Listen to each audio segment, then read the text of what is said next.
के जवानों का मिजाज है, अल्लाह ने जवानी दी है तो गानों की दहलीज पर उसको तज दो। अल्लाह ने जवानी दी है तो फिल्में देखकर उसे जाय कर दो। अल्लाह ने जवानी दी है नुक्कड़ों पर बैठकर उसे जाय कर दो। अल्लाह ने जवानी दी है जराइम के अंदर उसे जाय कर दो। अल्लाह ने जवानी दी है मोबाइल, फेसबुक, यूट्यूब पर उसे बर्बाद कर दो। आज बताओ, हजारों जवानों की जवानी जाय हो रही है और मेरी कौम के जवानों, जिस कौम के अंदर ज़ीनतुल अतकिया जैसे लोग अवाखिर के अंदर मौजूद हैं, उसके बावजूद भी मेरी कौम बेरारवी का शिकार है, जवानी को बर्बाद कर रही है। सुन लो, जवान किसी कौम का सरमाया होता है, जवान किसी कौम की गोया के तकदीर होता है, जवान किसी कौम में इनकलाबी होता है, जवान वो होता है जो कौम की जुल्फे परीशा को नाखुने तदबीर से संवारने का हुनर रखता है। मेरी कौम के जवानों, शराब और शबाब, नशे और मोबाइल में अपनी जिंदगी और अपनी जवानी को बर्बाद करने वालों, अपनी असनाफ की जिंदगी देखो। तुम ही थे जिन्होंने जवानी में उंदुलुस के साहिल पर कश्तियां जला करके लोगों को बताया था कि मुस्लिम जवानों का किरदार क्या होता है। जब तारिक बिन जियाद से कहा गया कि तुम कश्तियां जला रहे हो अजनबियों के साहिल पर, तो आपने फरमाया था कश्तियां इसलिए जला रहे हैं ताकि दुश्मन को और दोस्तों को हमारे अस्म का पता चल जाए, दोस्तों को यूं पता चल जाए कि अब वापस लौट कर नहीं जाना, या तो यहाँ हमारी कब्रें बनेगी या तो यहाँ इस्लाम का परचम लहराया जाएगा। ये जज्बात मुस्लिम जवानों के, आज वो जज्बात कहाँ गए जो इस्लाम का परचम लहराने के लिए अपनी कब्रें तक बनाने के लिए तैयार थे। और आज कौम मुस्लिम के जवानों का हाल ये है, वो 10 मिनट खुद अपनी आखिरत को संवारने के लिए, नमाज के लिए वक्त नहीं निकाल सकते। अल्लाह अकबर। जिस कौम के जवान 10 मिनट का वक्त अल्लाह के लिए निकाल न सके, वो कौम के जवान जमाने में इंकलाब क्या पैदा कर सकते हैं, जमाने में तब्दीली क्या पैदा कर सकते हैं।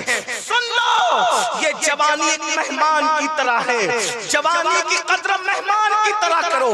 जैसे कोई बावकार, इज्जतदार, शरीफ मेहमान बहुत वक्त के लिए कहीं नहीं आता, वो आता है चले जाने के लिए आता है। जवानी भी एक बावकार, इज्जतदार, कीमती मेहमान की तरह है। जवानी किसकी रही है? जो हमारी रहेगी। ये 16-15 साल की उम्र में आती है और 40 साल की उम्र से जाना शुरू हो जाती है।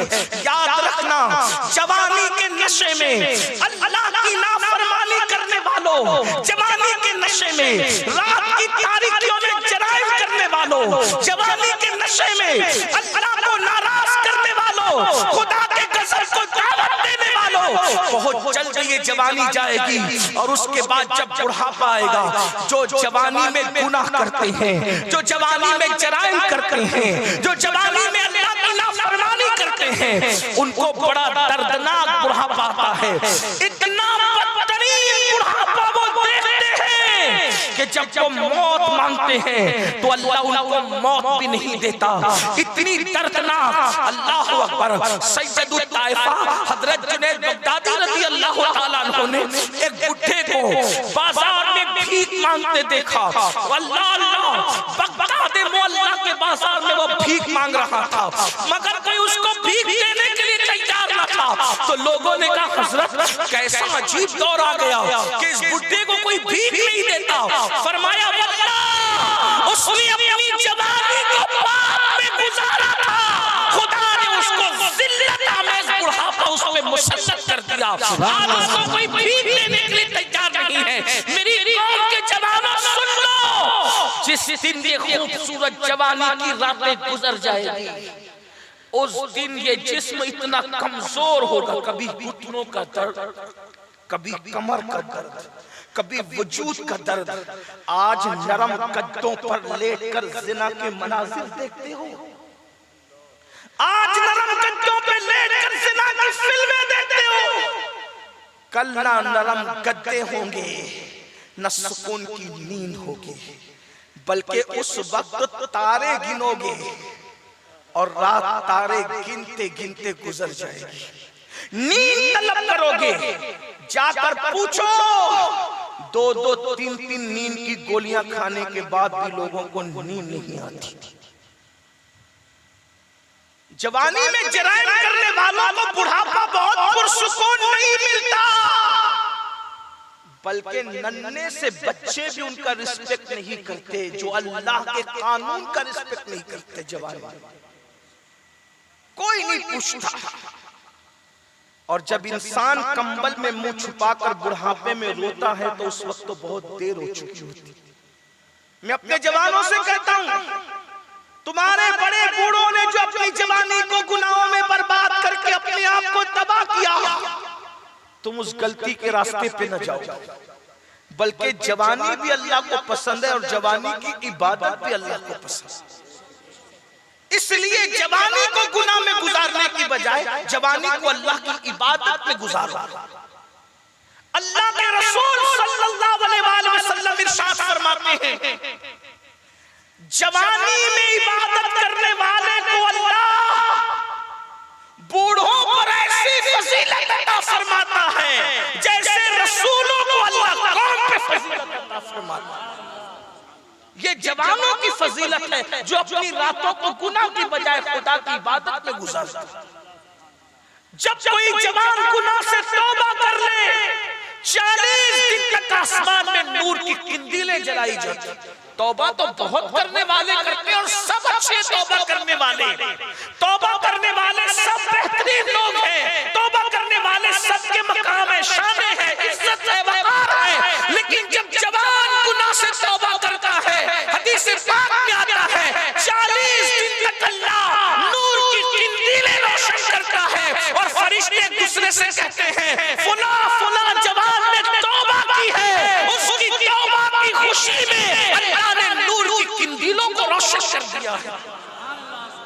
इसलिए जवानी में तौबा कर लो, जवानी गुजर जाएगी। मैं भी अपनी गुफ्तगू को समेटते हुए, जवानी गुजर जाएगी। एक मर्तबा एक जवान ने देखा एक बूढ़े बाबा, बुढ़ापे की वजह से जिनकी कमर झुक गई, बुढ़ापे की वजह से जिनकी कमर झुक गई थी, वो बूढ़े बाबा झुकी कमर से कहीं जा रहे थे। एक जवान ने उस बूढ़े को देखा। आजकल लोग बूढ़ों का मजाक उड़ाते हैं, नौजवान लड़के बूढ़ों की मजा लेते हैं। दादा बूढ़े हो जाएं, अब्बा बूढ़े हो जाएं, नाना बूढ़े हो जाएं, मोहल्ले के पड़ोसी बूढ़े हो जाएं, याद रखना बूढ़ों की इज्जत करना सीखो। अल्लाह के रसूल सल्लल्लाहु अलैहि वसल्लम फरमाते हैं, जो अल्लाह और यौम आखिरत पर ईमान रखता है उसको चाहिए कि वो बूढ़ों की इज्जत करे। और आका अलैहिस्सलाम इरशाद फरमाते हैं दूसरे मकाम पर, हदीस पाक का मफहूम है कि जिस बुढ़े को बूढ़े को इस्लाम में बुढ़ापा आ गया, उसके हक को हल्का ना समझेगा मगर मुनाफिक, यानी वो शख्स मुनाफिक होगा। जिनको बुढ़ापा इस्लाम में आया, उनके हक को जाय करने वाला, उनको हकीर समझने वाला, उसके अंदर निफाक की आदत होगी, मुनाफिकीन की सिफत होगी। इसलिए बूढ़ों की इज्जत करो। जब किसी मोमिन के सफेद बाल हो जाते हैं तो मेरे आका फरमाते हैं, सफेद बाल वालों की दुआ को रद्द करने में अल्लाह हया फरमाता है। और अगर कोई मुत्तकी परहेजगार मोमिन बूढ़ा हो जाता है तो अल्लाह फरिश्तों से कहता है, ये गुनाह अगर इससे हो जाए तो इसका गुनाह मत लिखना, इसलिए कि ये बूढ़ा हो गया। और बुढ़ापे में, जवानी में कोई नफिल भी पढ़ता था, सुन्नते गैर मुक़द्दा भी पढ़ता था, कसरत से इबादत करता था, लेकिन जब बूढ़ा हो गया, कमजोर हुआ, तो अब सिर्फ बहुत ज्यादा इबादत नहीं कर पाता, कम इबादत कम कर पाता है। तो अल्लाह इरशाद फरमाता है, ये कम इबादत इसकी क्यों है? तो फरिश्ते अर्ज करते, मौला तू बेहतर जानता है कि ये बूढ़ा हो गया। अल्लाह इरशाद फरमाता है, बूढ़ा मैंने किया, कमजोर मैंने किया, अब ये ज्यादा इबादत नहीं कर पाता, इबादत कम करे तो भी कम मत लिखना। जवानी में जितनी ज्यादा करता था वो सारी इबादतों का सवाब भी बुढ़ापे में लिखा जाए। बूढ़ों की भी फजीलत है, लेकिन जवान लोग बूढ़ों का मजाक उड़ाते हैं। मजाक ना उड़ाओ, उनकी इज्जत करो, उनकी तौकीर करो, उनकी ताजीम करो। तो एक बड़े मियां जिनकी कमर झुक गई थी, एक जवान ने सोचा चलो इनका मजाक उड़ाएंगे, इनकी मजा लेंगे। तो वो झुकी हुई कमर से जा रहे थे, तो जब किसी की कमर झुक जाए तो ऐसा लगता है ना कि जैसे वो कुछ ढूंढ रहा है, हालांकि वो ढूंढता कुछ नहीं, उसकी कमर झुकी होती। तो उसने मजाक उड़ाते हुए कहा, बाबा क्या ढूंढ रहे हो, बाबा क्या ढूंढ रहे हो, क्या तलाश कर रहे हो। बड़े में समझ गए मेरी मजाक उड़ा रहे हैं। अच्छी तरह याद रखना, सवाल कितना भी गंदा हो, इंसान के अच्छे अखलाक और आला ज़र्फ़ी की निशानी यह है कि जवाब अच्छे अंदाज से दिया गया। इसलिए कि लोग कहते हैं ईंट का जवाब पत्थर से दे, ईंट का जवाब पत्थर से देना ये किसी और का तरीका तो हो सकता है, मोमिन की शान नहीं हो सकती। और याद रखना, ईंट का जवाब पत्थर से देने वाले सर फोड़ सकते हैं, किसी का दिल नहीं जीत सकते, लेकिन पत्थर का जवाब फूल से देने वाले किसी का सर नहीं फोड़ते बल्कि लोगों के दिलों को जीता करते। एक जवान ने कह दिया, बाबा क्या ढूंढ रहे, क्या तलाश कर रहे हैं। उस बड़े मियां ने जवान को देखा और मुस्कुरा के कहा, बेटा मैं अपनी खोई हुई जवानी ढूंढ रहा हूं, मुझे जवानी की तलाश है बेटा। जब मैं भी तेरी तरह जवान था, तेरी तरह जवान सोचता था खूब इबादत करूंगा, इबादत के वक्त टाइम नहीं निकाल सकता था, जैसे तू बेकार बैठा ना मैं भी ऐसे बेकार बैठा। जवानी के वक्त जैसे तू हौज मौज मस्ती मजाक करता है ना, वैसे मैं भी करता था। मैं सोचता था कि बूढ़ा हो जाऊंगा, सब काम से फ्री हो जाऊंगा, फारिग हो जाऊंगा, अल्लाह ही अल्लाह करूंगा, इबादत भी करूंगा, नमाज ही पढ़ूंगा, मस्जिद की कबूतरी बन जाऊंगा, मस्जिद के कोने में बैठा रहूंगा, तिलावत के सिवा कुछ नहीं करूंगा। लेकिन बेटा जब जवानी थी, हाथ पैर में ताकत और कुव्वत थी, जब इबादत करने के लिए अल्लाह ने ताकत कुव्वत दी थी, मैंने खेल कूद और गुनाहों में वक्त को गुजारा और सोचा था जब बुढ़ापे में करूंगा। लेकिन बुढ़ापा आया तो ऐसी कमर झुक गई कि अब मैं क्या इबादत, ऐसा हो गया, तबीयत में खराबी आ गई, क्या इबादत करूं। तो मैं अपनी जवानी को ढूंढ रहा हूं इस झुकी हुई कमर से, मगर तुझे नसीहत करता हूं, जो गलती मैंने की है वो तूने न करना, जो जवानी को मैंने जाय की है तूने जाय न करना। यहाँ पर बैठे हुए अक्सर लोग जवान हैं, और से ज़ीनतुल अत्किया में आने वालों, जवानी में आप ज़ोहर में सिर्फ 12 नहीं बल्कि 14 भी पढ़ सकते हो, 16 भी पढ़ सकते हो, 18 भी पढ़ सकते हो, इसलिए कि जवान हो, नवाफिल ज्यादा पढ़ सकते हो। मेरे भाई जब तू जिम करने के लिए 1-1 घंटा लगा सकता है तो तू नवाफिल पढ़ने के लिए 10-20 मिनट का वक्त नहीं लगा सकता। मैं जिम करने का मुखालिफ नहीं हूं, मगर याद रखना जिम में और नमाज में फर्क ये है, जिम करोगे तो जिस्म बनेगा, लेकिन ये बने हुए जिस्म को कहां खर्च करोगे। जब ये जिस्म बनेगा जिम करके और नमाज नहीं पढ़ोगे तो ये बने हुए मोटे खूबसूरत जिस्म को जिस पर नाश करते हो, बाजू बन गए, सीने बन गए, चेहरा बन गया, जिस्म इतना खूबसूरत हो गया। याद रखना मैं कोई आपको डराने वाली बात नहीं कर रहा हूँ, ये हक़ाइक़ है, ये सच्चाई है, ये सदाकत है। जिम कर करके जिस्म को खूबसूरत बनाने वालों, अगर नमाज न पढ़ोगे इस हसीन खूबसूरत जिस्म को कब्र के कीड़े खाएंगे। गोया के जिम करके, मेहनत करके, अच्छी ग़िज़ाएं इस्तेमाल करके, अल्लाह अकबर, कब्र के कीड़ों की ग़िज़ा तैयार कर रहे हो, कब्र के कीड़ों की ग़िज़ा का सामान तैयार कर रहे हो। जिम बिल्कुल करो, जरूर करो, जरूर करो, लेकिन 1 घंटा जिम को देने वालों 50 मिनट नमाज के लिए भी निकाल लो। एक वक्त की नमाज के लिए 10 मिनट का टाइम लगता है, अगर आप 5 वक्त की नमाज पढ़ते हो तो 50 मिनट का टाइम लगेगा। जिम करोगे तो जिस्म बनेगा और नमाज पढ़ोगे तो जिस्म कब्र में महफूज रहेगा, जिस्म की हिफाजत होगी। अल्लाह अकबर। लेकिन हैरत की बात यह है हम सबके लिए टाइम निकालते हैं, रब के लिए टाइम नहीं निकालते। अल्लाह अकबर। आइए एक दिन वो जरूर आएगा मेरे भाइयों, जिस्म का रिश्ता रूह से टूट जाएगा, जिस्म का रिश्ता रूह से मुनक़ते हो जाएगा। इबादत करोगे तो भी एक दिन दुनिया से जाना है, नहीं करोगे तो भी दुनिया से जाना है। अल्लाह को राज़ी करोगे तो भी दुनिया से जाना है, अल्लाह को राजी न कर सके माज़अल्लाह तो भी दुनिया से जाना है, झूठ बोलोगे तो भी दुनिया से जाना है, सच बोलोगे तो भी दुनिया से जाना है। मगर इतना याद रखना, अगर अल्लाह को राजी कर लिया, अल्लाह को मना लिया और दुनिया से गए तो खुशी खुशी जाओगे दुनिया से, रोते रोते आए थे, मुस्कुराते मुस्कुराते जाओगे। अल्लाह अकबर। लेकिन अगर अल्लाह को राजी न कर सके तो जिस दुनिया में रोते हुए आए थे, रोते हुए दुनिया से जाओगे।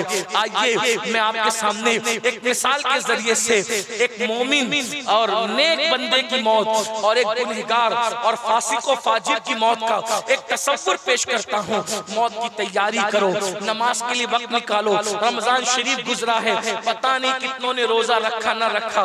लोग क्या कहते हैं, मौलाना गुलामी रसूल में मौत भी कबूल है, नबी के नाम पे जान कुर्बान कर देंगे। मैं पूछता हूँ मेरे भाई, जो कौम गुटके की मोहब्बत में फर्ज रोजे को तर्क कर दे, जो कौम अल्लाह और रसूल के नाम पे 12 घंटा गुटखा और सिगरेट और बीड़ी ना छोड़ सके, वो कौम अल्लाह रसूल के नाम पे दुनिया क्या छोड़ेगी। इल्ला माशाअल्लाह दुनिया ये सब कुछ समझ रही। ये जो खेल हो रहा है ना आपके साथ पूरी दुनिया में, तबाह करने का, बर्बाद करने का, जलील करने का, रुस्वा करने, दुनिया जान चुकी है। हमारे पास खोखले नारों के सिवा कुछ नहीं, हमारे पास दर्द भरी गुफ्तगू के सिवा कुछ नहीं। नारे खोखले कभी इनकलाब पैदा नहीं करते। मैदान अमल, मैदान अमल के मुसाफिर बनो। मोमिन की, नेक मोमिन की, सच्चे मोमिन की और फासिक की मौत में फर्क है। आपका ये इलाका बंगाल का इलाका, बहुत सारे लोग कमाने के लिए सऊदी तक जाते, बहुत सारे लोग जो है वो दुबई तक जाते, बहुत सारे लोग कलकत्ता जाते, मुंबई जाते हैं। कोई बुरी बात नहीं है, लेकिन एक चीज आप मुझे बताएं, एक बंदा बंगाल के छोटे से देहात से निकला, सऊदी पहुंचा, किसके लिए? कमाने के लिए, माल कमाने के लिए। छोटे से झोपड़े में रहता था, वहां गया, 8 घंटा नहीं 16-16 घंटे मेहनत की, पैसा कमाया, वतन को भेजा, पैसा कमाया, वतन को भेजा, पैसा कमाया, वतन को भेजा। अभी क्या बना? का झोपड़े से बंगला बन गया। अभी क्या हुआ? कार खरीदी गई। अभी क्या हुआ? इतना बैंक बैलेंस हो गया। अभी क्या हुआ? इतनी जमीन खरीद ली, इतना खेत खरीद लिया। अभी क्या हुआ? ये वो सब। जब सब बन गया, अब सोचा कि चलो वतन वापस लौटते, वतन वापस लौटते हैं। सच कहना, जब वो सऊदी से अपने वतन को वापस लौटेगा तो उसकी कैफियत क्या होगी? जो वतन को वापस लौटेगा उसकी कैफियत क्या होगी? उसका दिल चाहेगा ये हवाई जहाज इतना धीरे क्यों उड़ रहा है, ये और तेजी से उड़े, क्योंकि मैं पलक के झपकते वतन पहुंचना चाहता हूं। क्यों? अरे बरसों 16-16, 18-18 घंटे जो मेहनत करता रहा, सर का पसीना तलवों तक आता रहा, मैंने कुचेले कपड़े पहनकर लोगों की गुलामी करता रहा, मेहनत करता रहा, पैसे और दौलत कमाने के लिए मैंने क्या नहीं किया। अब सब मेरा जम गया, बन गया, अब वतन जा रहा हूँ। बरसों हो गए अम्मी को नहीं देखा, बरसों हो गए अब्बू को नहीं देखा, बरसों हो गए बच्चों को नहीं देखा, बरसों हो गए बीवी को नहीं देखा। अल्लाह अकबर, वो मेरे बचपन के दोस्त, वो मेरे बचपन के यार, वो मेरे अहबाब, ये सब मैं देखूंगा। वतन जाऊंगा, शान से मेरी जिंदगी गुजरेगी, बीवी तबस्सुम करके इस्तिकबाल करेगी, माँ सर पे प्यार का पल्लू डालेगी, बाप सीने से लगाएंगे। अल्लाह अकबर। बोलो इस तसव्वुर से वो सोचता है मैं उड़ के चला जाऊं, मैं जल्दी चला जाऊं, और जैसे जैसे वतन करीब आता है उसके दिल की धड़कनें तेज होती जाती है। जल्दी से आ जाओ, जल्दी पहुंचूं, क्योंकि मैं सारी चीजों को समेटूं, बिला तशबीह, बिला तमसील। हम भी परदेश में आए हैं, हम देश में नहीं है, हम इस दुनिया में परदेश में है, इसलिए कि हमारा असल वतन क्या है? कुर्ब इलाही से चले थे हम, पैदा कहाँ हुए? असल में हम जन्नत से चले थे। अल्लाह अकबर। हमारा असल वतन जन्नत है, क्योंकि हमारे बाप हजरत आदम अलैहिस्सलाम को अल्लाह ने जन्नत में बनाया था, उनके वजूद को जन्नत में तरतीब दिया गया था। तो असल वतन हर मोमिन का अल्लाह अल्लाह जो है वो जन्नत है। लेकिन इस दुनिया में परदेश में इंसान जिंदगी गुजार रहा है, और जो लोग इस परदेश में कभी तहज्जुद पढ़ के मेहनत करते हैं, कभी नमाजें पढ़ के मेहनत करते हैं, कभी तिलावत करके मेहनत करते हैं, तो ये सब कमा कमा के नेकियां अपने देश में भेज रहे हैं। और अल्लाह अल्लाह कोई मस्जिद बना रहा है जमीन पर, उसके लिए महल बन रहा है जन्नत में, कोई मदरसे का ताउन करके मेहमानाने रसूल की खिदमत कर रहा है, तो जन्नत में दर्जे बुलंद हो रहे हैं। ये बन रहा है, वो बन रहा है, वो बन रहा है। एक वक्त आएगा ये परदेश छोड़कर जब देश की तरफ लौटना होगा, जिसे आखिरत कहते हैं, वतन की तरफ लौटना होगा। हर मुसलमान तो कहते हैं ना जब कोई इंतकाल करता है, इन्ना लिल्लाहि व इन्ना इलैहि राजिऊन, हम अल्लाह के हैं और अल्लाह ही की तरफ लौट के जाना है। आए थे अल्लाह की तरफ से, जाना भी अल्लाह की तरफ है। मगर मुसलमानों, हमें आना तो याद है कि हम पैदा हुए, मगर हमें जाना याद नहीं रहा कि जाना भी है। इस दुनिया में दिल लगाने वालों, दुनिया के अंदर डूब कर खुदा को नाराज करने वालों, रसूलुल्लाह से रिश्ता कमजोर करने वालों, एक दिन इस दुनिया से चले जाना है। मौत की तलवारें जो हमारे सरों पे लटक रही है, बहुत जल्दी से वो जिस्म और रूह के अंदर तफरीक कर देगी। जाना है भाइयों, जरूर जाना है। पता नहीं कौन कब जाएगा। अल्लाह अकबर, सोचो तो सही कि क्या कानून है, कुदरत का दस्तूर क्या है। आने वाले आते हैं तो तरतीब से आते हैं, पहले दादा आएगा, फिर अब्बा आएगा, फिर बेटा आएगा, यही है ना, फिर पोता आएगा। तरतीब आने में तो तरतीब है, जाने में कोई तरतीब नहीं है। किसने कहा पहले दादा दुनिया में आया था तो दादा ही दुनिया से जाएगा? नहीं, दुनिया में दादा पहले आया था, बाप भी जा सकता है, खुद भी जा सकता है। इसलिए हर वक्त तैयारी करो, हर वक्त खुदा को राजी करने की कोशिश करो। और जो तैयारी कर लेते मेहनत करके, वो नेकियां जो अपने देश में भेजते हैं, जब मौत का फरिश्ता आएगा वो सोचेगा जरा जल्दी करो। इसलिए कि दुनिया में कि मैं मुल्क से बेमुल्क हुआ था तो बीवी का प्यार देखने के लिए लौटा, माँ बाप का प्यार देखने के लिए लौटा, लेकिन कुर्बान जब मैं अपनी असल वतन लौटूंगा जिसे जन्नत कहते हैं, तो वहाँ रसूलुल्लाह का तबस्सुम होगा। गौसे आजम का दामन जब पकड़ने पे मैं नाज करता हूँ, उस गौसे आजम का दीदार करूंगा, गरीब नवाज का दीदार करूंगा, साबिर पाक का दीदार करूंगा, मखदूम अशरफ का दीदार करूंगा, अपने मुर्शिद का दीदार करूंगा। जन्नत में जिस बुजुर्गों की ज़ियारत की तमन्ना करोगे, उस बुजुर्ग की ज़ियारत कर लोगे, तो इंसान सोचता है जल्दी करो, जल्दी करो, जल्दी चलो। लेकिन अल्लाह अकबर, ये मोमिन की, नेक की, मुत्तकी की मौत का पस मंजर है कि वो आया था दुनिया में रोते हुए, मुस्कुराते हुए जाता है। क्यों? इसलिए कि पता है खुदा के कुर्ब में जाना है, खुदा की बारगाह में जाना है, रसूलुल्लाह के कुर्ब में जाना है। इसीलिए तो बिलाल हबशी विसाले रसूल के बाद पूरी जिंदगी कभी नहीं मुस्कुराए, लेकिन जब इंतकाल का वक्त आया तो आपकी बीवी ने कहा हाय गम, तो आपने बीवी से कहा खामोश रहे, काय का गम, अरे ये बोल कि क्या खुशी है कि आज दुनिया में है, कल मुस्तफा जाने रहमत से मुलाकात का दिन है, कल हुजूर की ज़ियारत का दिन है, कल दोस्तों से मिलने का दिन है। इसको हज़रत यासी गाज़ीपुरी ने यूं निभाया है, आज भूले न समाएंगे कफन में आसी, कब्र की शब है, किस गुल से मुलाकात की रात। ये नेक लोग, परहेजगार लोग, सच्चे मोमिन लोग, ये उनकी मौत है। अल्लाह अकबर। लेकिन जो गुनाह करेगा, फिस्क व फुजूर करेगा, जराइम करेगा, उसकी मौत कैसे है? जैसे आपके अपने वतन में कोई किसी का मर्डर करके, किसी को कत्ल करके बंबई भाग गया हो, और भागने के बाद इधर उधर छुपता फिर रहा हो, अय्याशी कर रहा हो, ऐश कर रहा हो, वतन में कत्ल कर दिया, जराइम कर दिया, इसको उसको मार डाला, चोरी कर दी, बदनामी हाथ ले ली, और उसके बाद चला गया मुंबई, कलकत्ता, सऊदी, इधर उधर। फिर एक वक्त आया कि उस तक पुलिस पहुंची, उसको पकड़ा, हाथ में हथकड़ी डाली, और उसको ट्रेन में या फ्लाइट में बिठाकर जब वतन लाया जा रहा है।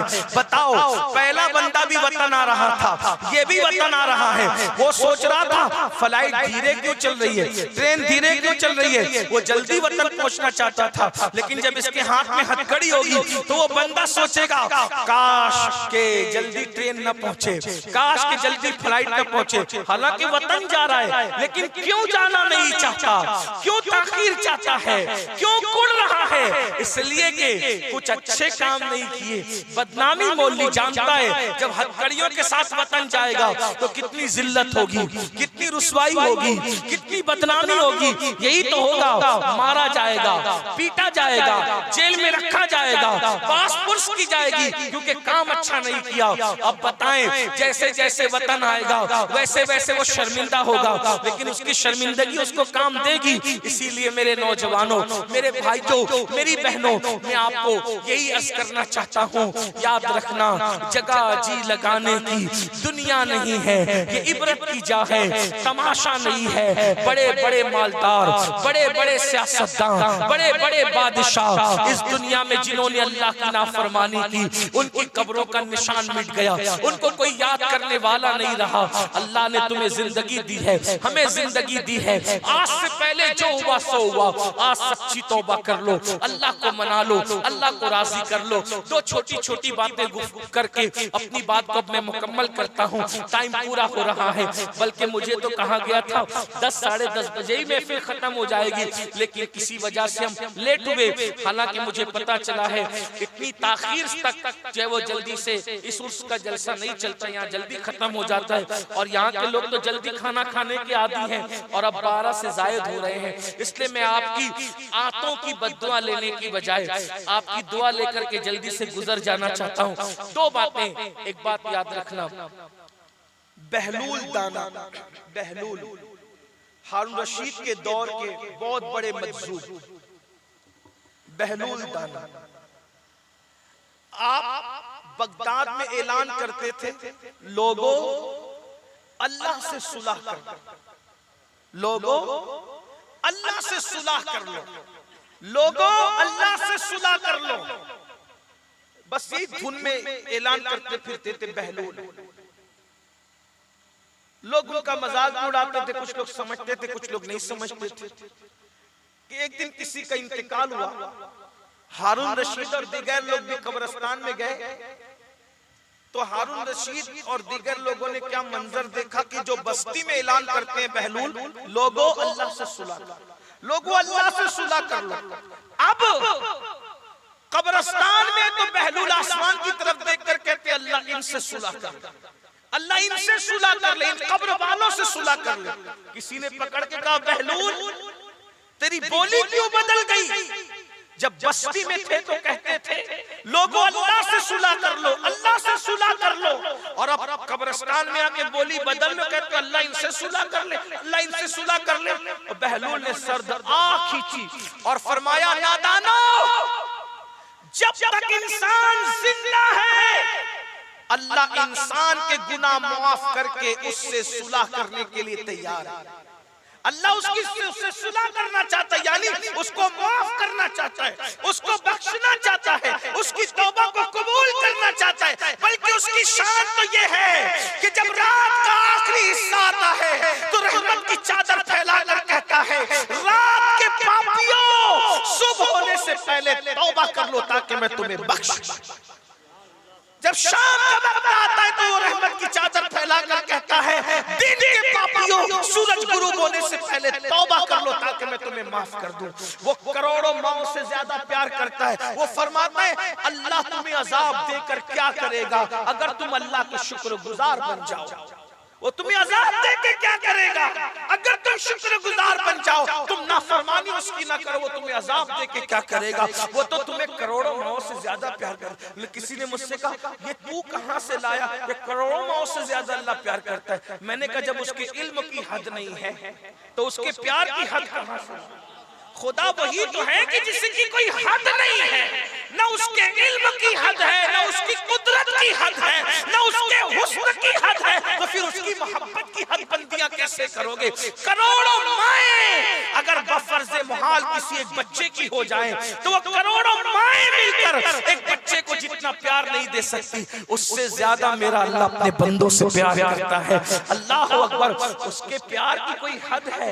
अगर माँ बाप की नाफरमानी करो तो माँ बाप कहते हैं मेरे घर से निकल जा। हम तो इतनी नाफरमानी उसकी करते हैं, कभी उसने नहीं कहा कि मेरी जमीन से निकल जा। कभी कहा माँ बाप पनिशमेंट के लिए, तादीबी कार्रवाई के लिए, सजा के तौर पे कहते हैं तुझे खाना नहीं मिलेगा। ए अल्लाह तेरी अजमतों पे कुर्बान, माँ बाप कहते तुझे खाना नहीं देंगे, लेकिन हमने इतने गुनाह किए, तूने कभी नहीं कहा कि मैं तेरा खाना बंद कर दूं। सोचो तो कितना प्यार करता है। लेकिन सबके प्यार की कदर करने वालों, क्या कभी तुमने रब के प्यार की कदर की? हमने अल्लाह की मोहब्बतों की कदर की।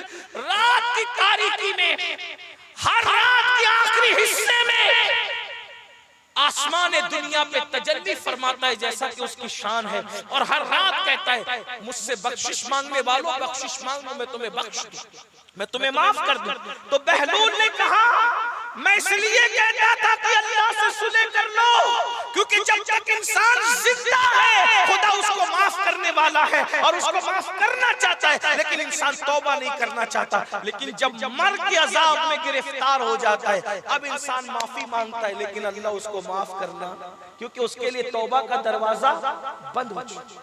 मौत की आखिरी हिचकी के वक्त तो तौबा का दरवाजा बंद हो जाता है। गैब के पर्दे उठने के बाद तौबा का दरवाजा बंद हो जाता है। हिजाबात उठने के बाद तौबा का दरवाजा बंद हो जाता है, फिर कोई तौबा नहीं कर सकता। इसलिए कि फिरौन ने भी तो डूबते डूबते कहा था ना कि मैं ईमान लाया अल्लाह पर, उसके बाद उसको जवाब दिया गया बहुत देर हो चुकी बंदे। गौर फरमाएं, गौर करें आप। और आज फिरौन निशान इबरत बन गया। तो अल्लाह ने तौबा का वक्त दिया, तौबा कर लो, बदल जाओ। लेकिन वो तौबा नहीं कि गालों को पीटो, कानों को खींचो। सूफिया फरमाते हैं बकरी के थन से जिस सुराख से दूध निकल जाता है दोबारा उसी सुराख से थन में दूध नहीं जा सकता, तो जैसे बकरी के थन से दूध निकलने के बाद उसी सुराख से दोबारा थन में दूध नहीं जा सकता, तौबा करके जो गुनाह से निकल जाए फिर उस रास्ते न जाए, इसको कहते सच्ची तौबा करने वाला। और जो ऐसी तौबा करता है उसके बारे में ऐलान है इन्नल्लाह युहिब्बुत तव्वाबीन, तौबा करने वाला को अल्लाह अपना महबूब बना लेता है। हमने इस्तिग़फ़ार तो बहुत किया, लेकिन सच्ची तौबा कब करोगे? तो ये पहली बात थी। दूसरी और आखिरी बात ये, मरने के बाद बहुत इबरतनाक अंजाम होता है गुनहगारों का। अपनी दुनिया में मस्त हो, कभी मौत की तैयारी भी करो, अल्लाह को कभी राजी करने की कोशिश करो, गालियां देने की बजाय दुरूद शरीफ पढ़ो, गीबत करने की बजाय नाते पढ़ो, वक्त को जाये मत करो, मरने के बाद पछताने के सिवा कुछ हाथ नहीं है।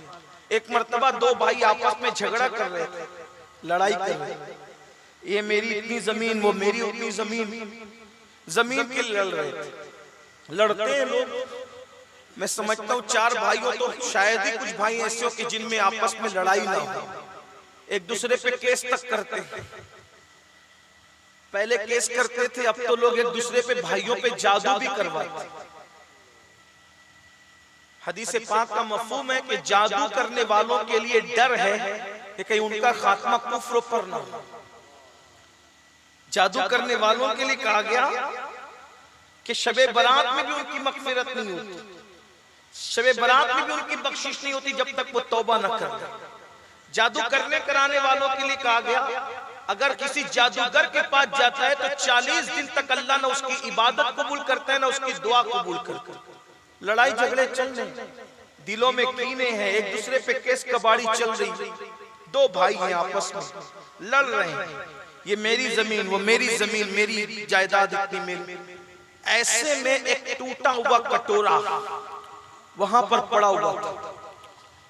टूटे कटोरे से आवाज आई, अचानक टूटे कटोरे से आवाज आई, ए लड़ने वालों, मेरी जमीन कहने वालों, जरा मेरी भी कुछ सुन। अब आप इसको ये कह सकते हैं कटोरे की फरियाद, टूटे कटोरे ने फरियाद की, मेरी भी सुन लो। जाहिर सी बात, जब मिट्टी का टूटा हुआ प्याला कटोरा बोल पड़ा, मेरी भी सुन लो। अल्लाह की शान है, अल्लाह जिसे चाहे कुव्वत गोयाई दे दे, मेरे अल्लाह की शान है। तो जब टूटे कटोरे से, टूटे प्याले से आवाज आई, तो ये अपना झगड़ा भूल गए दोनों भाई, उसकी तरफ मुतवज्जो, ये तू बोल रहा है? तो कटोरे ने कहा, मिट्टी के उस प्याले ने कहा, क्या सदियों पहले फुला फुला नाम का एक बादशाह था, उसको पहचानते हो? कहा बिल्कुल पहचानते हैं। कहा वही बादशाह, मैं वही बादशाह हूं जो तुमसे मुखातिब हूं। तो वो बादशाह तू कैसे मुखातिब? का जैसे आज माल की मोहब्बत में तुम अल्लाह को भूल गए, इतनी वसी और अरीज सल्तनत अल्लाह ने मुझे दी थी, मैं भी अल्लाह को भूल गया, अल्लाह की नाफरमानी में मसरूफ हो गया, खुदा की नाफरमानी करने लगा। एक दिन आया कि मेरी मौत हो, मैं मर गया। जब मर गया तो मुझे जैसे औरों को दफन किया जाता है, मुझे भी दफन करते, और मेरा जिस्म मिट्टी में मिल गया, मैं मिट्टी हो गया, मिट्टी ने खा लिया मेरे जिस्म को। और सदियों में ऊपर की मिट्टी नीचे, नीचे की मिट्टी ऊपर, मिट्टी तो ऊपर नीचे होती रहती है ना।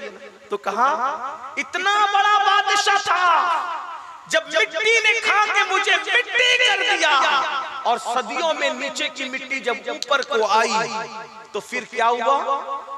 मेरे ऊपर लोग पेशाब करते थे, पाखाना करते थे। देखो आखिरत की तैयारी न करने वालों का अंजाम। मरने के बाद किन किन पे पेशाब किया जा रहा है, किन किन पे पाखाना किया जा रहा है, किसको पता? क्या समझते हो? खाना, सोना और अच्छे कपड़े पहनना यही जिंदगी है? कब्र के अंदर का तो सोचो, गौर करो अल्लाह के बंदो, सोचो। आवाज आ रही है टूटे हुए प्याले से, लोगों ने मेरे मुंह पे पेशाब किया, पाखाने की। इसलिए कि जिस्म मिट्टी में मिल जाए मगर रूह का ताल्लुक तो मौजूद रहता है, एहसास तो रहती है। और जिन जिन चीजों से जिंदों को तकलीफ होती है, उन चीजों से मुर्दों को भी तकलीफ होती है। लेकिन करतूत तो लोगों की करतूत है, लोग मुंह पे पेशाब पाखाना करते रहे। और फिर क्या हुआ? मिट्टी मिट्टी में मिली। एक कुम्हार आया, वो मिट्टी को उठा ले, और उठा ले जाने के बाद मेरी मिट्टी जिस मिट्टी में मिल गई थी, उसको जो है वो कुम्हार ने सड़ाया, गलाया, और उसका कटोरा बनाया। कटोरा बनाकर उसको आग में जला करके पकाया, और वही मेरी मिट्टी जिस मिट्टी में मिली थी उससे कटोरा बना, और कटोरे को बाजार में बेचा। और उस कटोरे को जब बाजार में बेचा गया तो फिर लोग किसी ने खरीदा, और खरीदने के बाद फिर उसको खूब इस्तेमाल किया। फिर किसी कनीज का पैर उससे टकराया और वो कटोरे टुकड़े हो गए, और लाकर उसको यहाँ फेंका गया। ओ जमीन पे लड़ने वालों, इबरत हासिल करो, इतने बड़े बादशाह की मिट्टी का ये हाल किया गया। देख अपनी दौलत पे क्या इतना, अपनी दौलत पे क्या नाश करा। हुजूर सरकार मौलाए कायनात के सामने एक खूबसूरत कटोरा लाया गया। कटोरा देख के रो पड़े। लोगों ने कहा कटोरा देख के क्यों रोते हैं? का फरमाते हैं पता नहीं कितने खूबसूरत चेहरों की मिट्टी इस मिट्टी में मिली होगी, तब कहीं जाकर के ये खूबसूरत कटोरा तैयार हुआ। कहीं ऐसा ना हो कि अपनी मिट्टी से भी कटोरे बन जाए, ऐसा ना अपनी मिट्टी पर भी लोग पेशाब करें। अल्लाह याद रखना, अल्लाह के बंदो, जो अल्लाह को भूल जाते हैं वो इबरत बन जाते हैं, और जो अल्लाह को याद रखते हैं वो लोगों के लिए मिसाल बन जाते हैं। मुफ्ती ज़ैनुद्दीन साहब रहमतुल्लाह अलैह, आपकी बस्ती के एक छोटी सी शख्सियत, वजूद के एतबार से दुबली पतली शख्सियत, लेकिन अल्लाह को राजी किया। खुदा ने कितनी बुलंदी अता की। आज उनके चर्चे सिर्फ आपके बंगाल में नहीं है, बल्कि अल्हम्दुलिल्लाह महाराष्ट्र के अंदर बेशतर कोई हाल उनके नाम से मंसूब है, कोई मदरसा उनके नाम से मंसूब है, कोई दरसगाह उनके नाम से मंसूब है। गोया कि ये बात पता चल रही है, जो अल्लाह के लिए जीते हैं वो मरते नहीं हैं, बल्कि लोगों के दरमियान जिंदा रहते हैं। आइए हम भी कुछ ऐसे काम करें। बंगाल वालों, आपकी बस्ती में अभी भी जहालत बहुत ज्यादा है, तालीमी कमी बहुत ज्यादा है, गुर्बत बहुत ज्यादा है। ये हम सबको मिलकर दूर करना पड़ेगा। जब कोई कौम को गुलाम बनाना होता है तो दुनिया की बड़ी ताकतें दो काम करती है, एक जाहिल बनाती है, एक गरीब बनाती है। जाहिल और गरीब बनाने के बाद फिर गुलाम बनाती है। इसलिए जिहालत का खात्मा भी करो और गुर्बत का खात्मा भी करो। जो नौजवान माँ बाप के दम पे पलते हैं उनको मेरा मशवरा है, माँ बाप के दम पे पलने वालों, माँ बाप के दम पे न पलो, बल्कि खुद कमाओ, खुद मेहनत करो, खुद काविश करो और अपने माँ बाप की गुर्बत दूर करने की कोशिश करो। क्योंकि रिवायतों में आता है कि कभी कभी गुर्बत इंसान को कुफ्र तक ले जाती है। इसलिए मालदार बनो, अब माल कमाओ, हलाल जरिए से मालदार बनो। लोग कहते हैं अरे इस्लाम तो गरीबों का मजहब है। जिसने भी आपको ये पट्टी पढ़ाई उसने सही नहीं बताया, गरीबों का मजहब है। इस्लाम गरीबों का मजहब कहाँ है? जिस मजहब में ज़कात का तसव्वुर हो वो गरीबों का मजहब कैसे हो सकता है? जिस मजहब में हज का तसव्वुर हो वो गरीबों का मजहब कैसे हो सकता है? जिस मजहब में बीमार पड़ो तो सदका दो, कोई गलती हो जाए तो गुलाम आजाद करो, ये गलती हो तो गुलाम आजाद, कसम झूठी खाली तो गुलाम आजाद, और इसी तरह रोजा तोड़ा तो गुलाम आजाद। ये गुलामों की आजादी कौन कर सकता है? जो खुद गुलाम होगा वो गुलाम आजाद करेगा या जो आका होगा वो गुलाम आजाद करेगा?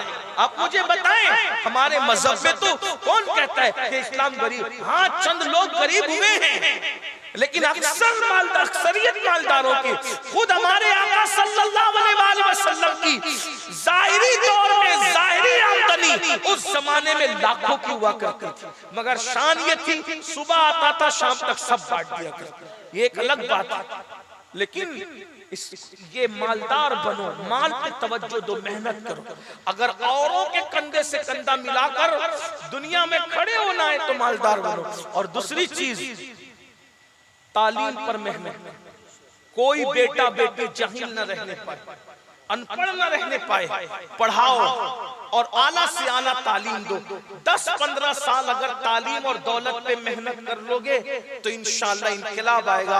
लेकिन याद रखना, मालदार और तालीम याफ्ता बनने से पहले दीनदार बनने की कोशिश करना, वरना ये मालदारी आपको फिरौन न बना दे, ये तालीम आपको शैतानत की तरफ न ले जाए। इसलिए पहले दीनदार बन जाओ ताकि मालदारी आपको उस्मान गनी का सच्चा गुलाम बना दे, अब्दुल रहमान इब्न औफ का सच्चा गुलाम बना दे, और तालीम आपको इमाम आजम अबू हनीफा का सच्चा गुलाम बना दे, इमाम मालिक का सच्चा गुलाम बना दे। इसलिए मेरी गुजारिश है, दीनदारी के साथ मालदारी और तालीम पर मेहनत करो।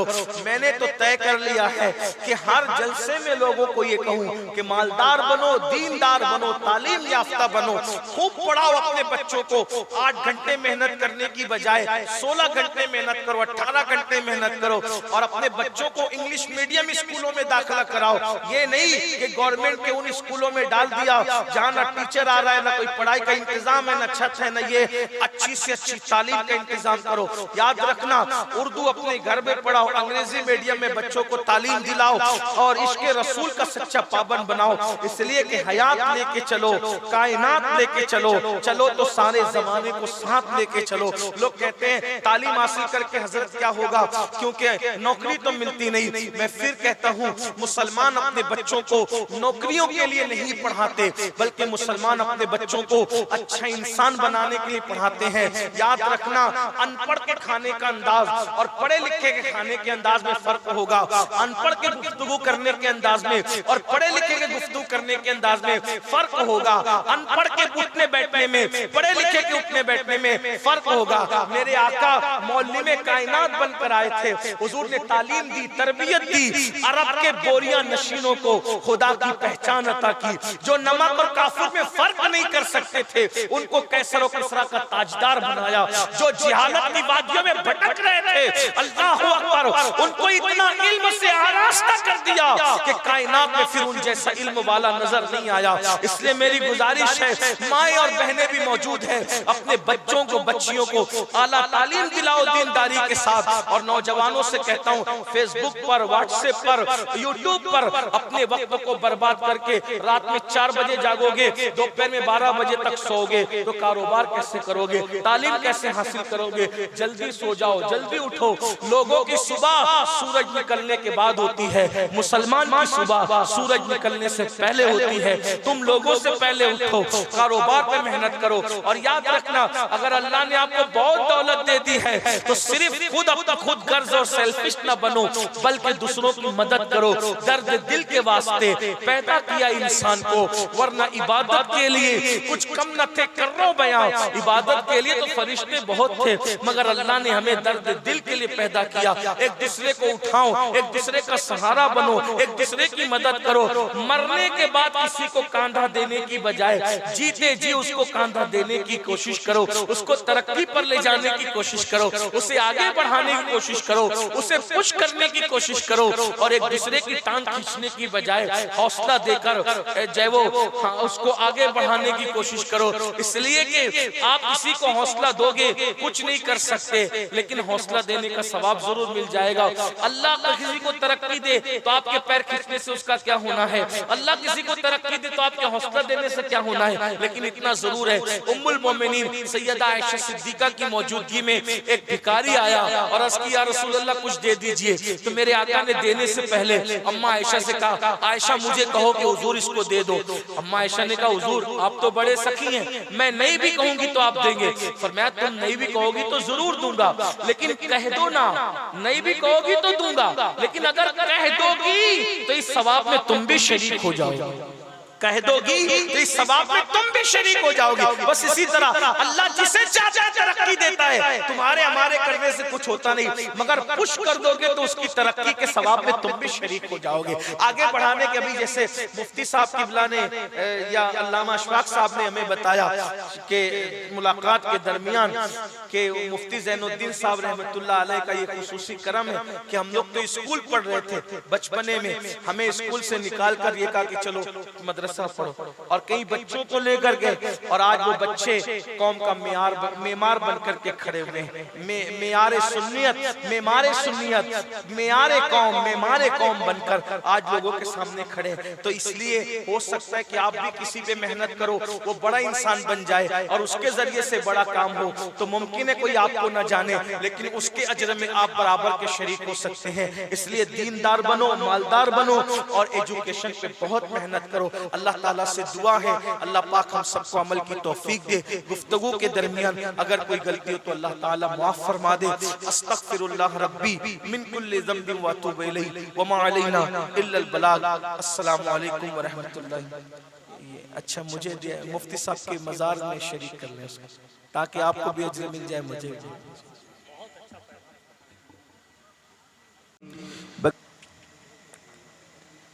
लायके तकरीम उस्ताजुल उलमा हजरत अल्लामा मुफ्ती महबूब आलम साहब किबला अशरफी मुद्दज़िल्लहुल आली, हजरत अल्लामा अशफाक आलम साहब किबला और शहजादे ज़ीनतुल अत्किया हजरत अल्लामा अनवर रज़ा साहब, वो जुमला ज़वील एहतराम ज़वील एहतिशाम बासफ़ा उलमा। बंदा मिलने को करीबे हजरत कादिर गया, बंदा मिलने को करीबे हजरत कादिर गया, लम्हे बातिन में गुमने जलवे जाहिर गया।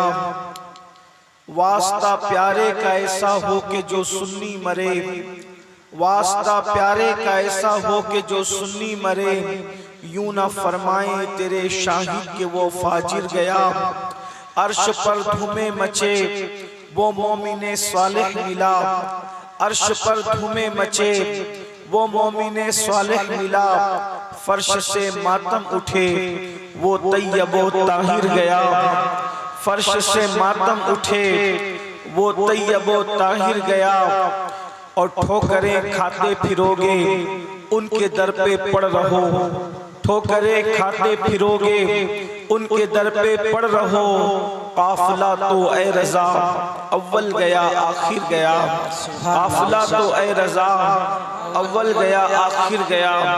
आज की ये खूबसूरत महफिल उस्ताजुल असातिज़ा ज़ीनतुल अत्किया हज़रत अल्लामा मुफ्ती ज़ैनुद्दीन साहब किबला रहमतुल्लाह अलैह के उर्स सरापा कुद्स के मौके पर इनेकाद पजीर है। मुझसे पेशतर बहुत सारे उलमा और खुतबा से आपने हजरत के हवाले से गुफ्तगू को समाअत करने का शरफ हासिल किया है। अल्लाह तबारक व तआला हम सब की हाजिरी को कबूलियत का शरफ अता फरमाए, आमीन। दुनिया के अंदर हजारों लोग रोजाना पैदा होते हैं और हजारों लोग दुनिया से चले जाते हैं। अल्लाह तबारक व तआला ने जिंदगी और मौत को पैदा करके इंसान का इम्तिहान लिया है कि कौन थोड़ी सी जिंदगी को पाकर अच्छा अमल करता है। मौत और जिंदगी ये आजमाइश है, मौत और जिंदगी ये इम्तिहान है। इंसान दुनिया के अंदर खेल कूद के लिए नहीं आया, इंसान दुनिया के अंदर लहव लईब के लिए नहीं आया, इंसान दुनिया के अंदर जमीन को गुनाहों से गंदा और नापाक करने के लिए नहीं आया। इंसान दुनिया के अंदर सिर्फ खाने सोने और अपने नफ्स की तस्कीन के लिए नहीं आया, बल्कि इंसान को दुनिया के अंदर दर्द दिल के लिए भेजा गया। इंसान को दुनिया के अंदर अल्लाह की इबादत के लिए भेजा गया। इंसान को दुनिया के अंदर कुछ करने के लिए भेजा गया। अच्छी तरह याद रखें, जो सिर्फ अपने लिए जीते हैं वो जिंदा रहकर भी मुर्दा होते हैं, और जो अल्लाह के लिए जिया करते हैं वो कब्र में जाने के बाद भी उनका जिक्र जिंदा रहता है, उनका नाम जिंदा रहता है। अल्लाह अकबर। अंदाजा फरमाएं, अगर इस पूरे इलाके में किसी की शादी पर भी किसी को बुलाया जाता तो इतनी बड़ी तादाद में लोग जमा न होते, लेकिन एक कब्र में सोने वाले मर्द कलंदर के नाम पर आपको बुलाया गया है और इतनी बड़ी तादाद में आप तशरीफ लाए हैं। ये किस चीज की वजह से है? मुफ्ती ज़ैनुद्दीन साहब रहमतुल्लाह ताला अलैह अपने लिए जिंदगी नहीं गुजारते थे, बल्कि अपने अल्लाह के लिए जिंदगी गुजारते थे। इसीलिए विसाल के बाद भी अल्लाह तबारक व तआला ने दिलों के अंदर, हमारे दिलों में उनकी मोहब्बत को पैदा फरमा दिया है, उनके प्यार को पैदा फरमा दिया है, उनकी उल्फत को पैदा फरमा दिया है। अल्लाह अकबर। ये हमारे लिए कितनी बड़ी इबरत की बात है, हमारे लिए कितनी बड़ी जो है अल्लाह अकबर जब वो सबक हासिल करने की बात है कि जो लोग बड़े बड़े मालदार हैं, करोड़पति हैं, अरबपति हैं, मरने के बाद उनकी कब्रों का निशान भी मिट जाता है, लेकिन जो अल्लाह के दीन के लिए जीते हैं वो मरने के बाद भी, यानी मरने से मुराद मौत का मजा चखने के बाद भी लोगों के दिलों में जिंदा रहा करते हैं। जिसकी बेहतरीन मिसाल ज़ीनतुल अतिया रहमतुल्लाह अलैह का मज़ार अक़दस है। अल्लाह अकबर। मेरे आका सल्लल्लाहु अलैहि वसल्लम के प्यारे दीवानों, हजरत ज़ीनतुल अतिया रहमतुल्लाह ताला अलैह को मैंने बहुत ज्यादा तो नहीं देखा, लेकिन उस वक्त चूंकि आपकी जिन दिनों मालेगांव के अंदर जिन दिनों आपका क़याम था, उस वक्त मेरी उम्र बहुत छोटी सी थी और मैं जिस इदारे में वो पढ़ाते थे वहीं पर पढ़ता था। अल्लाह अकबर। लेकिन कुछ यादें, कुछ बातें मेरे जहन में है। फिर वो मालेगांव से गए और फिर किचौचे मुकद्दसा में आपने पढ़ाया, फिर वापस लौट कर आए तो फिर लड़कियों के इदारे में आपका क़याम रहा और फिर एक दूसरे इदारे में क़याम रहा। फिर उसके बाद जो है वहां पर जो वो मेरा उस वक्त तालीमी सफर उन इदारों से न था, लेकिन आना जाना हजरत के पास लगा रहता था।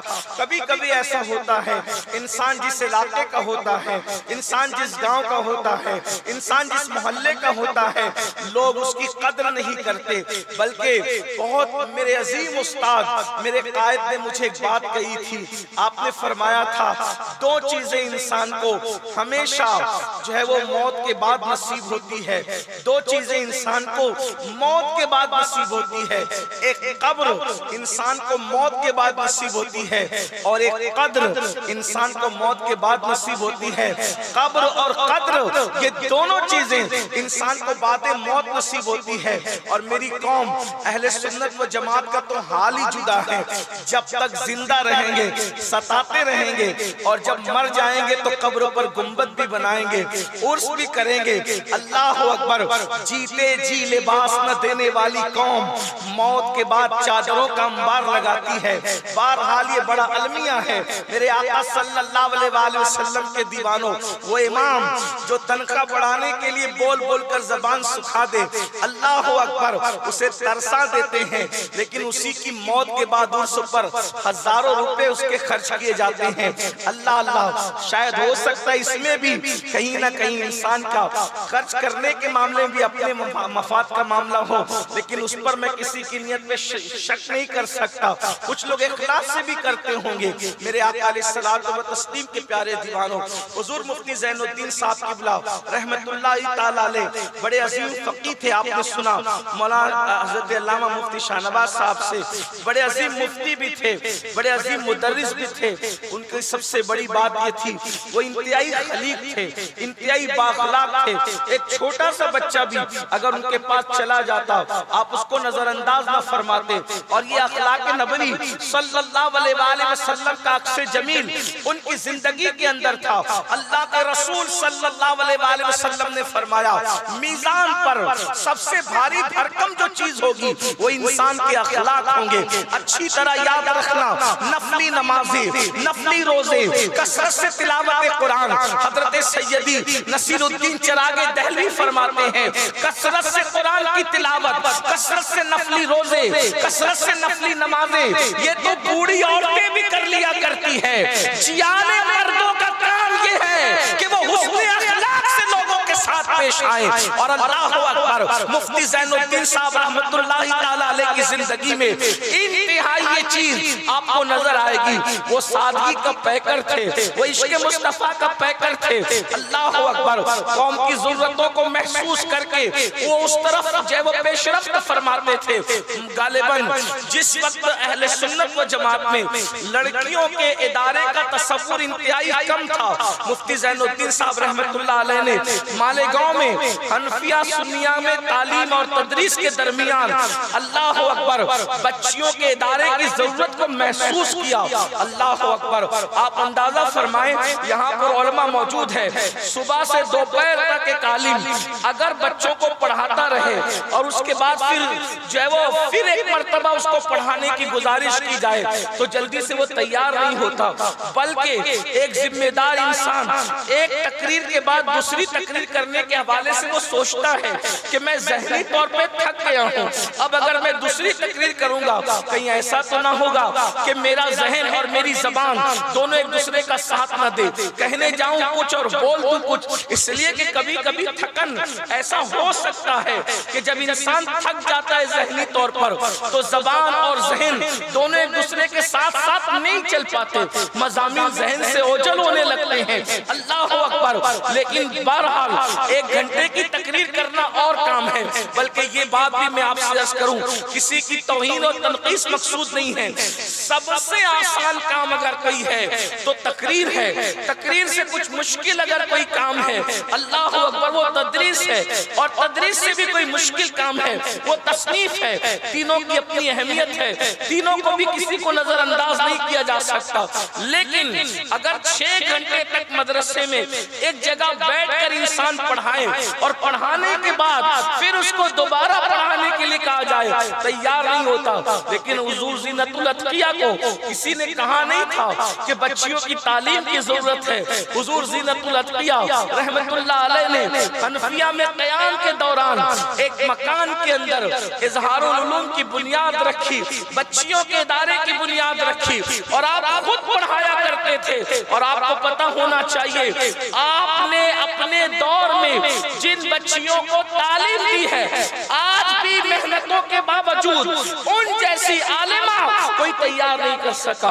और अल्लाह अकबर, महाराष्ट्र के दीगर इलाकों के अंदर जितने इदारे बाद में बच्चियों के खुले हैं, उनमें जहां जहां मुअल्लिमा की जरूरत पड़ी है, अक्सर इदारों में शुरुआत में हुजूर ज़ीनतुल अतकिया की शागिर्दा को जो है वो भेजा गया और फिर उसके बाद चिराग से चिराग जलते गए। आज के इस दौर में जबकि इर्तिदाद का फितना आम है, बच्चियां इर्तिदाद की तरफ जा रही है, इसको एक तरफ रखो और उसके बाद हुजूर ज़ीनतुल अतकिया के उस कदम को तकरीबन अल्लाह अकबर 40 साल पहले, 35 साल पहले के कदम को एक तरफ रखो, तो आप क्या महसूस कर सकते हैं? क्या ये नहीं कह सकते कि बच्चियों की तालीम न होने पर इर्तिदाद का फितना आज उठा है?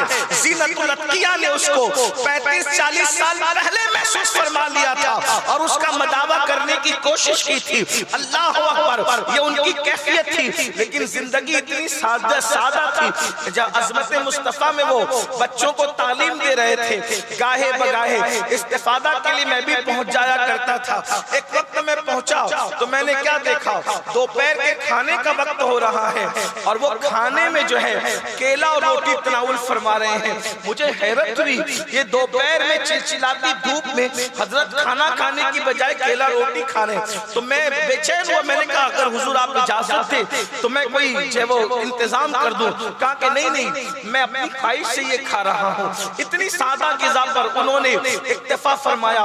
अक्सर काम अपने हाथों से करते।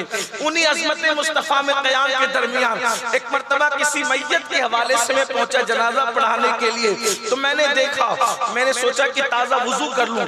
इस्तिंजा के लिए गया तो मैंने देखा हजरत के हाथ में झाड़ू है और वो बैतुल खला में जाने से पहले जो जाले लगे वो अपने हाथ से साफ कर रहे हैं। मैंने अपनी आंखों से देखा, मैंने बढ़ के कहा कि लाइए मैं कर देता हूँ, और कहा कि नहीं मैं करता हूँ। आप अंदाजा फरमाएं, एक ऐसी शख्सियत आपके इलाके में हो सकता है उनकी जिंदगी का ज्यादातर वक्त बाहर गुजरा हो तो यहाँ के लोगों ने कम महसूस किया है, लेकिन मुझे नहीं लगता कि लोगों ने कम महसूस किया हो, इसलिए कि मुश्क और इश्क इसे कितना ही छुपाने की कोशिश की जाए, मशामे जाए इससे मुअत्तर हो ही जाते हैं। और मुफ्ती ज़ैनुद्दीन रहमतुल्लाहि ताला अलैह, अल्लाहु अकबर, वो इश्क़ रसूल का मुश्क भी थे और मुजस्सम खुद इश्क़ रसूल का पैकर भी थे, इसलिए उनकी शख्सियत को बहुत ज्यादा लोग छुपा हुआ नहीं देख सकते। अल्लाह रब्बुल इज्जत इस मर्द कलंदर के मज़ार पुरअनवर पर रहमत व नूर की बरसात फरमाए।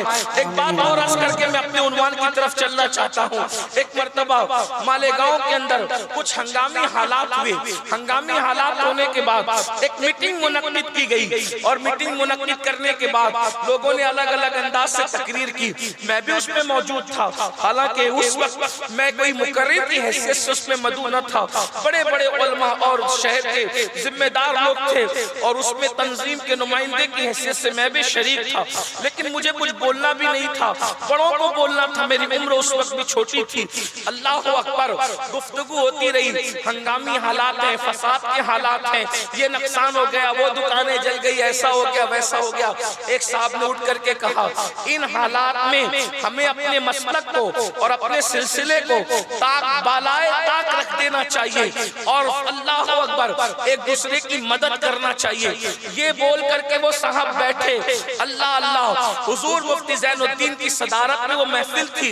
आखिरी में सदर को बोलना था, लेकिन जैसे ही वो बैठे, बैठने के बाद मुफ्ती साहब बगैर किसी ऐलान के खड़े हो गए और खड़े होने के बाद फरमाया, इतनी तो इनकी बात से मैं मुत्तफिक हूँ कि एक दूसरे की मदद करना चाहिए, इमदाद जरूर होना चाहिए, लेकिन फरमाया जो इन्होंने का इशारा करके जो इन्होंने कहा कि सिलसिले और मसलक को बालाए ताक रख दिया जाए, फरमाया वो किसी और का सिलसिला होगा और किसी और का मसलक होगा जो ताकों पे रखा जाता है। मेरा सिलसिला और मेरा मसलक वो है, मेरे सर पर है, मेरी आंखों पर है, मेरे दिल पर है। अल्लाह अकबर, इसलिए कि हमारा मसलक ताकों पे रखने वाला नहीं है, वो दिल के ताक में सजाने वाला है। हमारे सलासिल ताकों में रखने वाले नहीं है, बल्कि दिल की ताक पर सजाने वाले हैं। मदद के हम कायल हैं, लेकिन लेकिन मसलक को बालाए ताक रखने के कायल नहीं है। और उसके बाद उसी पर वो महफिल मुकम्मल हो गई। उस वक्त लोगों ने इतनी नरम तबीयत के शख्स को इतना सख्त देख करके कुरान मुकद्दस की उस आयत मुबारका के तेवर को मुलाहिजा फरमाया, अशिद्दाउ अलल कुफ्फार अल्लाहु अकबर रहमाउ बैनहुम, वो आपस में एक दूसरे के साथ रहमदिल हैं। लेकिन जब गुस्ताख की बात आती है, कुफ्र और काफिर की बात आती है, तो फिर वहां पर नरमी नहीं बल्कि वहां सख्ती से काम लिया जाता है। दुश्मने अहमद में शिद्दत कीजिए, मुल्हिदों की क्या मुरव्वत कीजिए, गैर में जल जाए बेदीनों के दिल, या रसूल अल्लाह की कसरत कीजिए, शिर्क ठहरे जिसमें ताज़ीम हबीब, उस बुरे मज़हब पे लानत कीजिए चर्चा उन्हीं का सुबह शाम, जाने काफिर पर क़यामत कीजिए। अल्लाहु अकबर। ये हुज़ूर ज़ीनतुल अत्क़िया रहमतुल्लाह अलैह का अंदाज था। लेकिन हम लोग इतने बड़े लोगों के उर्स में आते हैं, उनकी बातें सुनते हैं, उनकी सीरत सुनते हैं, उनकी जिंदगी सुनते हैं, मगर हमारे अंदर कोई तब्दीली नहीं आती। उर्स का मतलब ये नहीं है कि हम भीड़ करें, उर्स का मतलब ये नहीं है हम चादर घाघर करें, उर्स का मतलब सिर्फ ये नहीं है कि हम चादरें चढ़ाएं, उर्स का मतलब सिर्फ ये नहीं है कि हम फूल डालें। ये सारी चीजें अपनी जगह है, इसका इनकार नहीं है, लेकिन उर्स का असली मकसद ये है कि इसाले सवाब किया जाए और जिस बुजुर्ग के मजार पर आप जा रहे हैं उनकी सीरत को सुनकर अपनी जिंदगी को उसके सांचे में ढालने की कोशिश की जाए। अल्लाह अकबर। एक छोटा सा वजूद, एक दुबला पतला वजूद जब इतना बड़ा इनकलाबी काम कर सकता है तो हम काम क्यों नहीं कर सकते? हम लोगों के काम क्यों नहीं आ सकते? बल्कि आज मेरी